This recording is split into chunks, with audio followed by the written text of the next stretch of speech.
All right, folks, I want to welcome our guest to the show. It is Scott Nelson. Welcome to the show, sir. Thank you for having me. I am glad to have you. I've been wanting to have this conversation for a long time. So let's get right into it. Let's talk about these Sierra sounds. But before we get into that, would you mind telling the audience a little bit about you and your background and how you got into the subject in the first place?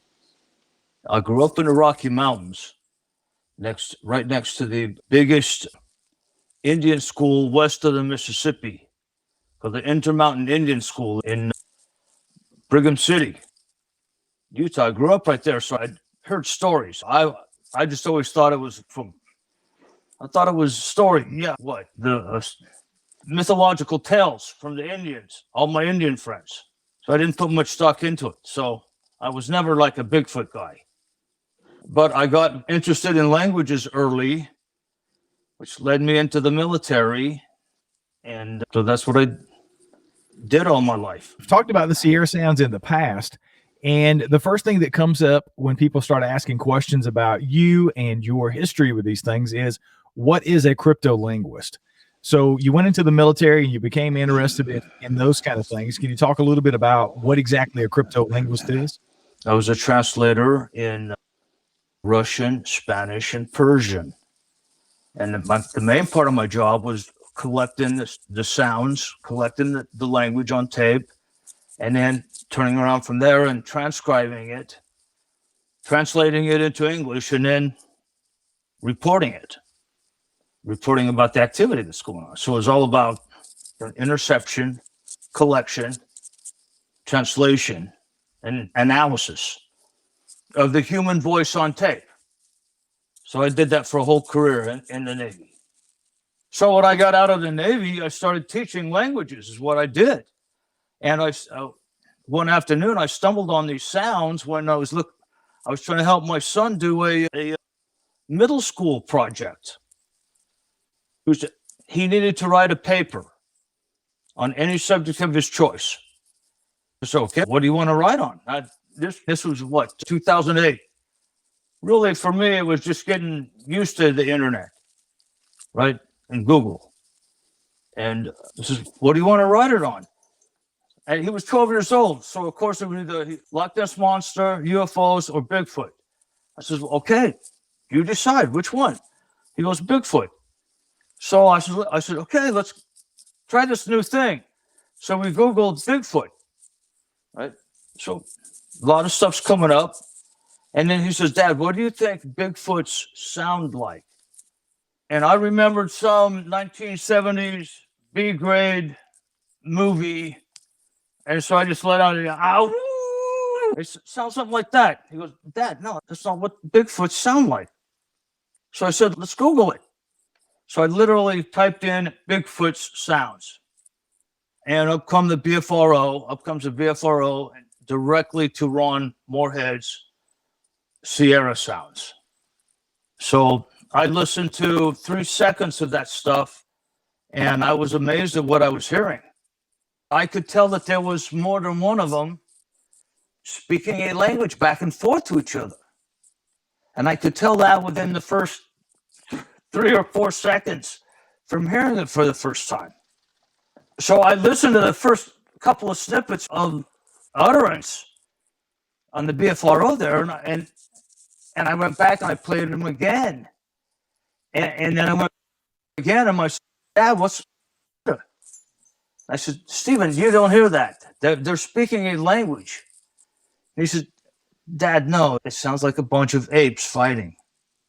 I said, no, son, you have to listen to this. If you slowed this down, you would be able to hear they're speaking a language.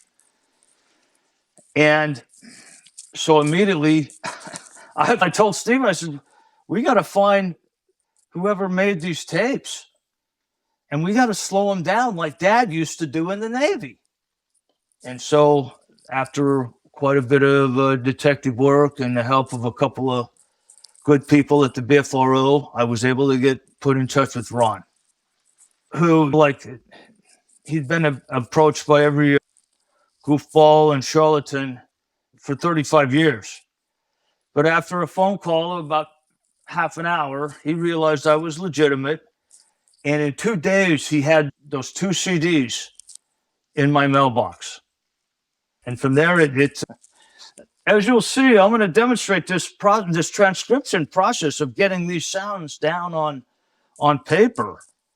It's a long process. So it took me 4 months to transcribe all 90 minutes of those 2 CDs.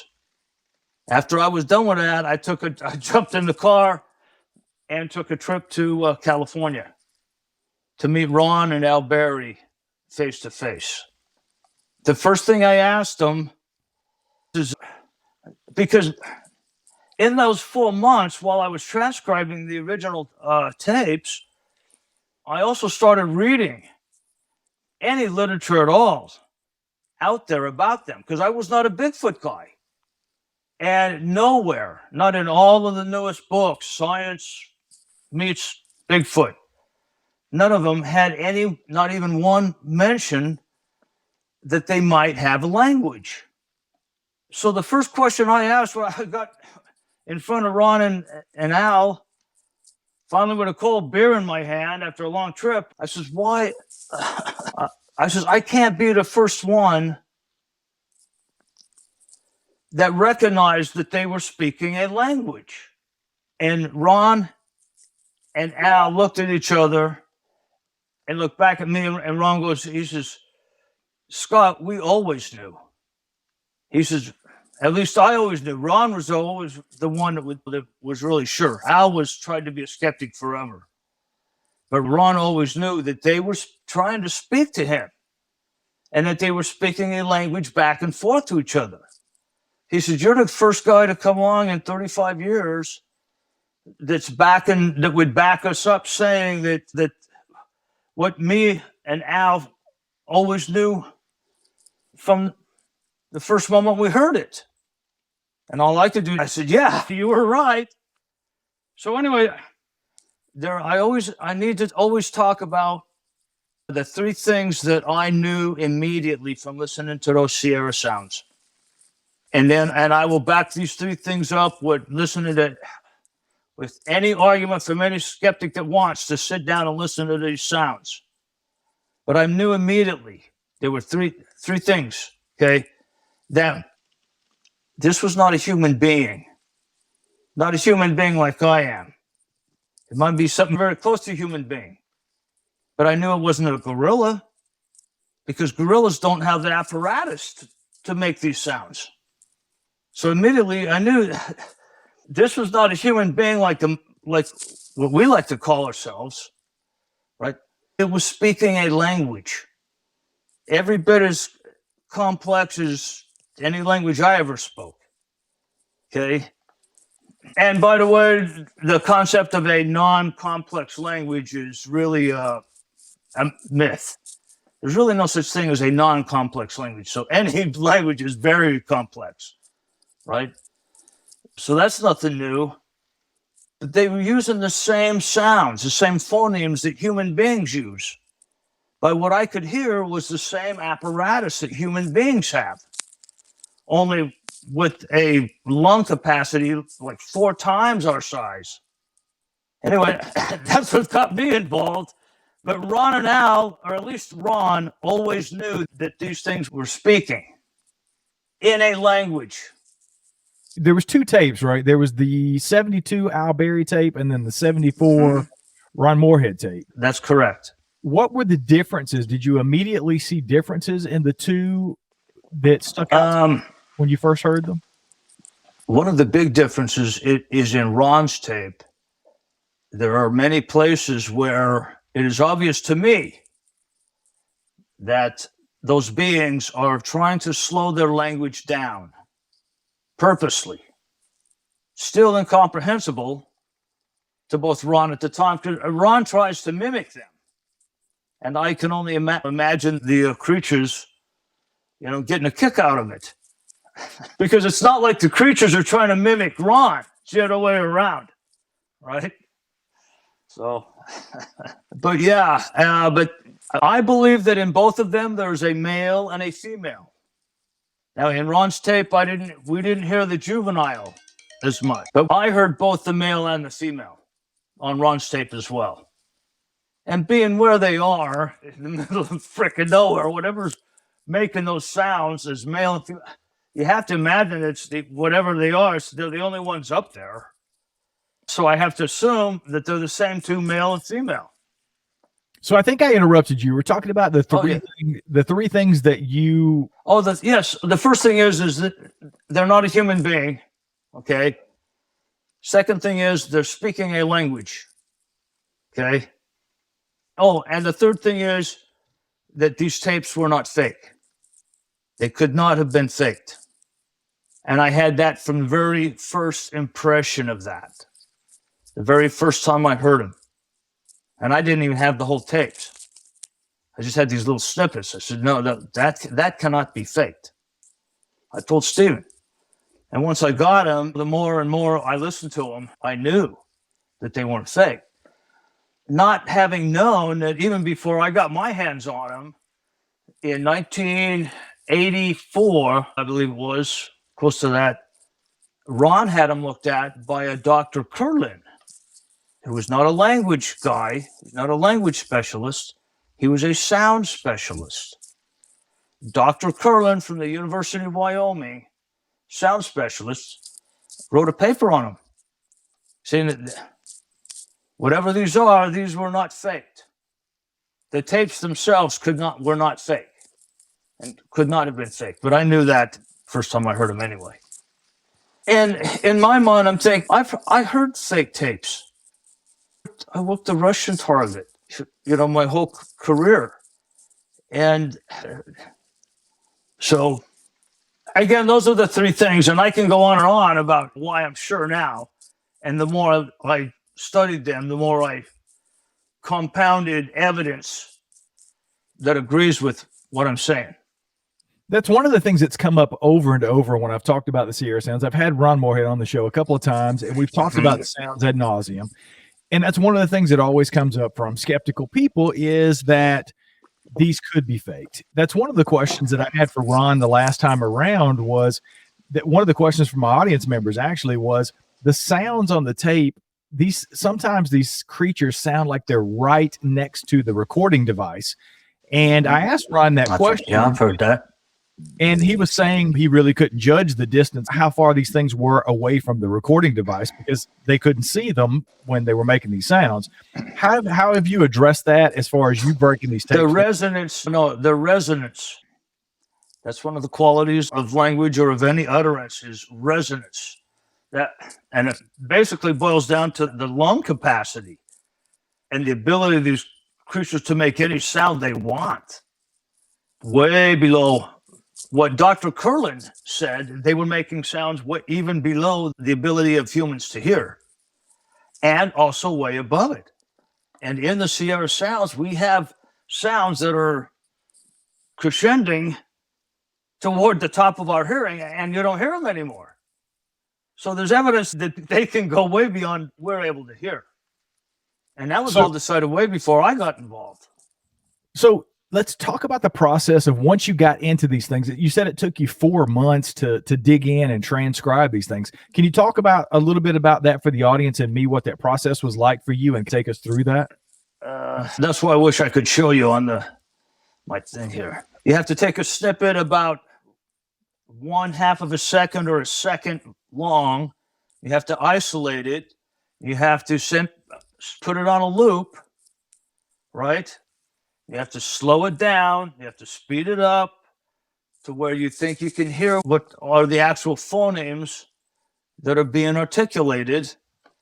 So a section of tape that might be 10, 15 seconds long might take me a couple hours to get it right, because you have to go over and over again, and then your hearing gets shot, and then you have to put it down for a few minutes and rest it, and then you got to start all over again.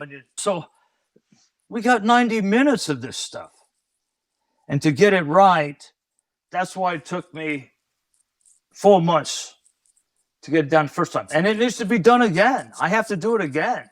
We can try to play some of this, and maybe I can show it. You know what? Let me just play this at real time. And I'm not going to speed any of it up normally because there's breaks in it. I'm just going to let it run. And at real time, and see if you yourself do not begin to hear some kind of a language being spoken. Okay. Once you hear it nonstop, it's different than hearing it in little snippets. All right, let me see what I can do here. Oh, boy. Oh, shit. Can you see that at all? Yep, that's perfect, man. It's probably going to be upside down or backwards for you. Here we go. Here's what I think is the female and the male.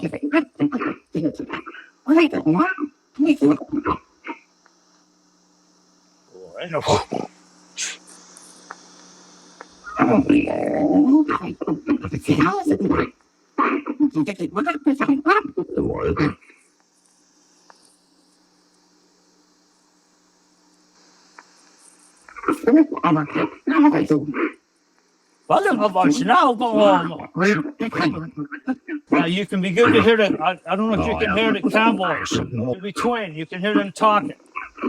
You can see also, you can begin to hear why it sounds like apes fighting. And speak so, their conversational terms are so fast. Of course, that's the male. And he starts getting aggressive. The cowboys come out and start to try to place the microphone closer. He gets really, that's the female.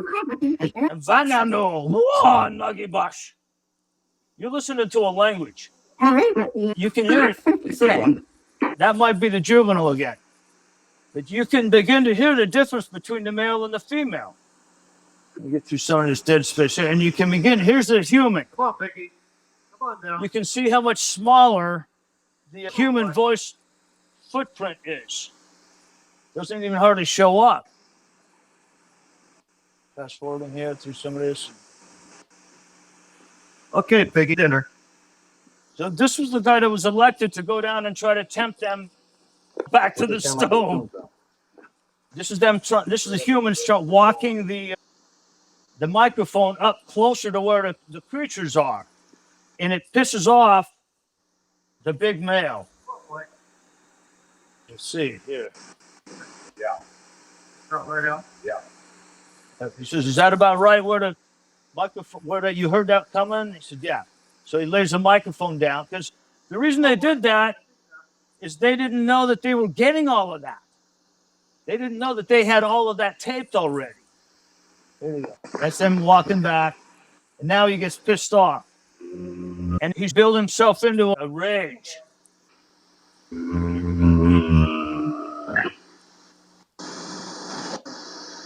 goes. Now that is the female, I believe, and she comes in and mellows him out. That's in real time. Yeah, I was about to say, even in real time, I could start to hear what sounded like a language. Absolutely. Once it is pointed out to you, that's even part of natural human instinct recognition of language. That you hear that, you know it's a language. You don't have to be a doctor of linguistics. I've heard the Sierra sounds before, and I've heard parts of that, but I haven't heard, like you said, most people don't realize you hear 4 or 5 minutes of it on certain podcast, or you hear it on the YouTube or whatever. If there's 90 minutes, there's an hour and a half of this stuff. I'm telling you right now, I was just going to tell you right now where I stopped it. We listened to 6 minutes and 49 seconds out of over an hour and a half. Yeah. And I think that's why conversations like this and some of the things that you do when you give these live presentations are so important for people to understand, because the majority of the people out there aren't familiar. They think it's a little bit of samurai chatter and a few hoops and hollers here and there. No. And it's that part where Ron is mimicking and they're mimicking back or responding back, but there's so much more to dive into. So to have someone like you with your background talking about this, I think is really important. So just take that 6 minutes plus that we just heard. What are you hearing with your ears there that constitutes a complex language? And can you point out some of the things that... You could right now go to the language department at Brown University and Google, what are the elements of language, characteristics of language? What are the qualities of language? What are the functions of language? And it's all right there. And then you could take them and apply them to these sounds, and they're all there. The only thing we don't have is a translation. But we know the utterances themselves prove that it's a language. The fact that they create utterances like this, if it was not a language, they would have no purpose in the first place. Okay, that's not alone, but there are so many other things. They have expression of emotion. They have expression of anger. They have the inflection of their language is even close to human. You could hear it. You could hear like a query inflection or like a question, right? And we hear repeated morphemes. A morpheme is something to us would be like a syllable, right? We hear repeated morphemes both in the query and in the query response. We hear imperative statements like "you will do this" or whatever. We almost hear pleading, and we are quite sure. I am quite sure I hear humor. I hear at one point him laughing at us, or at Ron, at least. Quite sure. You've also talked about in the past like tongue clicks and tooth clicks. Oh yes, we've heard that. There's a lot of evidence for that, but there are some things that could be taken as that, especially in the Morehead tape, because they're pretty resounding. They don't sound like a human going. I mean, they sound like almost like the wood knocks. People have talked about that with me in the past. Like Doug Highcheck has told me that he believes that some of the wood knocks and things that people think are wood knocks or rock clacks, maybe these things are producing them with their teeth or their tongues or their mouths and doing these kind of clicks and pops. And that's something that's in other languages. Like I know there's African tribes that use clicks. Yeah. So absolutely. And there's some, and I've heard sounds that could have sounded like this, where it's not, if you had hands that were 4 times the size of my hands, surely, right? And you could slap them together in such a way that it created a sonic boom, it could sound very much like a tree knock. So yeah, I've heard that before. Beating their chest, who knows? It's all subjective. And people have talked about in the past, I know infrasound isn't something that you can measure in sounds that we can hear, but what do you think about the fact that these things could possibly use infrasound? Have you gotten into that at all? Only twice, and you can recognize it. And when it happens, you just need to get the hell out of there. Don't ask questions, right? Because your body is telling you, your mind's too stupid to recognize. You need to get out of here now. And I've had that twice. I know you mentioned it, we breezed over it a little while earlier, but we talked about how these things aren't faked, but you've had some people have sent you things, obviously, over the last few years. You've heard tons of tapes. How many of them have you heard that are fake? And have you heard anything that's been similar to the Sierra sounds that you consider to be authentic? I have heard a few things that I could say, in my professional opinion, are made by human-like creatures very much like ourselves, right? That might be edging ranges beyond what humans are capable of. Other than that, I can't say. I can't say that and I cannot say that the couple dozen at least of tapes that could have been made by humans, I cannot say that they were not. Because obviously, if the forest man can make sounds beyond the human range, it can certainly make sounds within the human range. As I believe that they can make any freaking sound they want in some of the stuff I've heard. They can sound like a female, they can sound like a baby, they could sound like any animal in the forest. Forgot where that was leading me, but yeah, the sounds they can make took me off topic. But what I was saying is, obviously, if they can make any sound in nature, they can make sounds that sound like a human, which I've heard often, that men in the woods have heard the sound of women crying in the woods, human women crying. Now, what's going to be the first thing human man does? Go to the crying, right? Protective instinct kicks in. And to a woman, I've heard often that they will hear the sound of a baby crying. What's going to kick in then? I know you've made some trips up to the Sierra camp, and Ron and I have talked about some of the weirder things that happened while he was up there. Can you talk a little bit about some of the trips you made and some of the interesting experiences that you've had up at the Sierra camp? That I have had? Oh, boy. I think the weirdest thing for me is the day me and Stevie came back to the camp, and we waited for Ron all day to come back to camp. And he had just wanted to go off and be in a meditative state and go off. And he was supposed to be back at a certain time. And of course, we had our bear guns for signals if we got worried about each other. So we're waiting for Ron all frickin' day long. And we're sitting there, and Stevie's sitting across from me on a log. I'm sitting up against a tree. And I swear to God, I'm just ready to reach over to pick up the gun and signal Ron. It's getting to be like 5:30 in the evening. Getting dark up there early.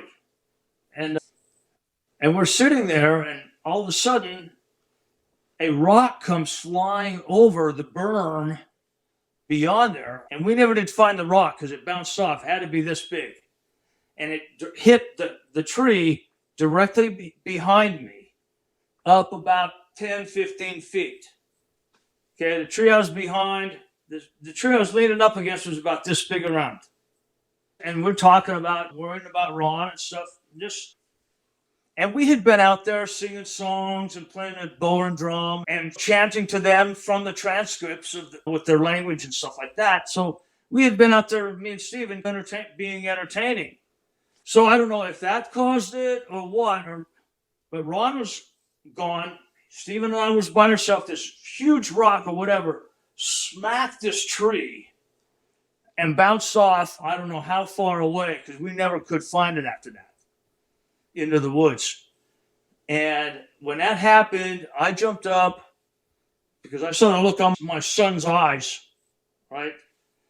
I jumped up and grabbed my gun, and I was ready to kill anything that came running through the place. And I felt later, I felt like maybe that was the wrong reaction that they were looking for. Like maybe they were trying to tease us back into playing my drum and hollering at them or whatever. But, and then it wasn't long after that Ron finally came in, and he had a weird afternoon. Totally weird afternoon where he was seeing weird shit. Yeah. If you're talking about weird things, there's lots of giant humanoid in the forest stuff, right? But talking about weird stuff is some of the stuff that Ron talks about, and that seems to me to go beyond anything purely physical like us. Yeah, he and I have had some of those very interesting conversations. I know one of the things that Ron mentioned was the mimicry and hearing some really weird metallic sounds and other things. Did you experience any of that when you were out there, like hearing things that just didn't make sense that deep in the woods? Up there, I've heard it elsewhere, but up there, I heard what I call the concession snarl. And I heard it twice on the top of the mountain coming down, and once at the bottom of the mountain. As far as the metallic sounds, no, I never heard any metallic sounds or anything like that. But I heard plenty of stories from the people that had been up there about the metallic sounds. Yeah, it was strange. He said like car doors closing. I think he said something about one time he heard something. Oh, I'll tell you one thing that happened was the cowbells. I guess you could call that a metallic sound. The very first time that me and Steven made it up there with him, because the first couple times we tried to go up, we didn't make it. So the first time me and Ron actually made it up there, we made it up there with Steven, my son, was with me. And we were no sooner in camp, resting our backs from our backpacks that we'd hiked in the whole way, that we hear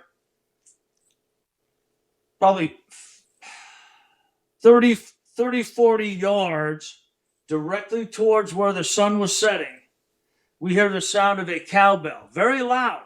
Mind you, it took us 15, 16 hours to get up there, right? There were no cows anywhere. Impossible for cows to get up there where we were, right? But so about 30, 40 yards directly toward where the sun was setting, we hear not like a clang, clang, like a cowbell, but exactly like a cowbell would sound. And me and Steven and Ron both looked up and said, "What the?" Me and Steven go, "What the frick was that?" And Ron, he's mundane about things because he says, there must be a cow up here. And me and Steven looked at each other and said, "Ron, that was not a fucking cow. There's no way that was a cow," because it scared me and Steven. And we're going, no way. And Ron starts going on about how, about 12 years ago, the hunters, they saw a cow up here wearing a cowbell because they didn't want it to get shot. I said, "Ron, there's no fucking cows up here." And no sooner did me and Steven get our arguments out that directly to the east from where the sun was setting, it might have taken 30, 40 seconds. Directly to the east from where we're sitting, we hear the exact same sound. Clang! Reverberating through the woods. And Steven looked at Ron and said, "Was that the cow? Was that the cow that ran from right there to right there in 30 seconds without making a sound? And then played the frickin' cowbell like a gong?" And Ron said, so that was the beginning of that same trip, actually. We had the rock thrown and Ron having this weird visions and shit. Yeah. That's a pretty weird story when there's no cows and you're hearing a cowbell, for sure. Yeah. I made 10 expeditions up there with Ron. 5 of them, Stevie was with me. And one of them, my daughter was with me, my oldest daughter. So, yeah, and sometimes you go up there and it's just absolutely, of course, you can tell that they're not around. You can feel them. You can feel them when they're around and when they're not. Weirdly. I've heard that from other people. That's not something new to me. So you've looked into these Sierra sounds. You've had all these experiences with the strangeness up at the Sierra camp. 10 different times you've been up there.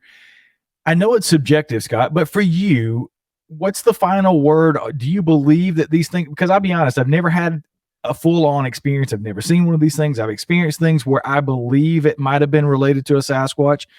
But for you, obviously, just what you hear on those tapes, it's obviously something that's speaking with a language. But for you, does Sasquatch exist? And if it does, what do you have any idea what these things might be? What they might be, I have no clue. What they might be, I have no freaking clue. From what I've heard on tape, okay, which is evidence to me, and from what I've heard in real life, and what I've seen in real life, and heard from reliable people, yes, I believe that they're a living being, a living species. How many branches of them, I don't know. Some people claim there's 10 different branches of them. I don't know. I think it'd be harder for 10 different branches to stay hidden from us than just one really good, smart branch. I would say they're related to us in some way. They are sentient. There's no doubt about that, because that's how we define ourselves as being sentient, is that we have language. And obviously, they exist because they have a language. The creature has to exist before you can have a language, right? But what it is, I don't know. And finally, what Ron and I have finally decided is whatever we think we decide in the end, the truth is way weirder than anything we could come up with. That's how we finally end everything in our discussions is, man, it's just, I don't know if we've ever figured human beings out, let alone trying to figure out these weird things. Holy shit, man. Very true. That's usually how every interview ends on the show, with more questions than answers. Oh, cool. And thank God. Thank God for that. Thank God we I don't know. agree. I definitely agree. Scott, it's been a pleasure and an honor to have you on, man. I will see you at Encounter Quest in what? April. It's April 1st. So less than a month, I'll see you up in North Carolina, man. I'm really looking forward to it. And I really appreciate you coming on. I hope I'm not playing an April Fool's joke on you. I hope that's not the case. I hope you'll see me up there. I have faith. Okay. All right, brother.